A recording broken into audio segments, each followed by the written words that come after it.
All right, switching gears here, the man accused of killing his ex-wife and her dentist husband is still waiting to be extradited from Illinois to Ohio, with his status hearing set for Friday. Michael McKee is facing aggravated murder and burglary charges over the December murders of Spencer and Monique Tepe. Police have linked the 39-year-old surgeon to their deaths through surveillance video captured near the crime scene. Officials say they also found a firearm in the suspect's home. Join me now to break down all of this for us is Fox News contributor and criminal defense attorney Donna Rotuno. Donna, thank you so much for joining us. Great to see you.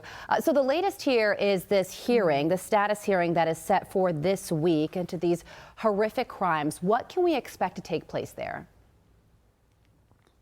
So this is kind of a routine hearing that we're going to see on Friday. We're hoping that Dr. McKee is extradited in time. I know originally they were talking about him coming today, and then that wasn't going to happen. So it looks like it's going to be Friday the 23rd.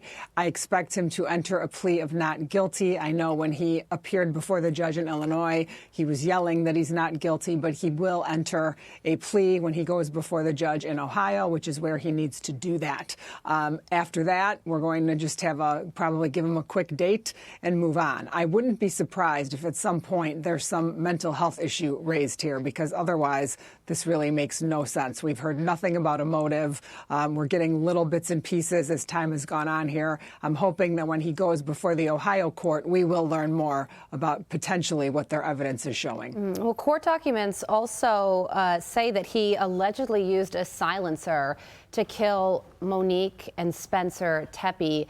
How does that play into things, in particular mental health issues? Because if that's true, that definitely shows a level of premeditation. I mean, the whole crime does.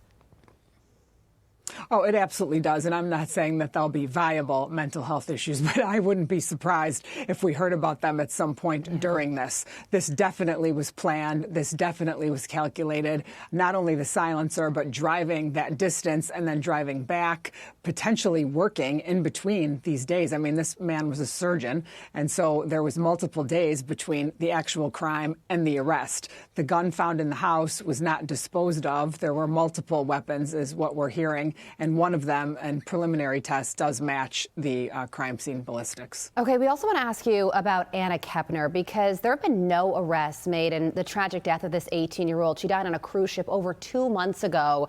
We know that her stepbrother is a possible suspect in the case, but really the update here is that there are no updates. So what are the next steps? What happens next in this?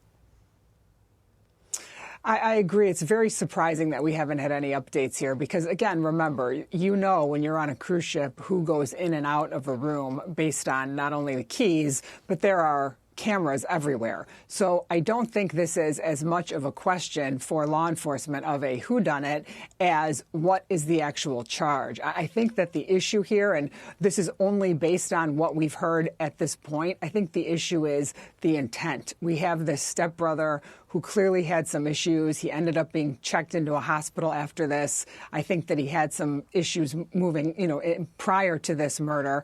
And now I think the issue is I think he said, I don't remember what happened, or I don't know what happened. There may be an intent issue. So I think the problem is not necessarily who did it, but what should the charge be? Is there an element here that you can't meet for first degree? Are they looking at potential involuntary situations? So I think that's probably what this is. But I agree, this is taking very long, uncharacteristically long, especially given the fact that only certain people had access to her.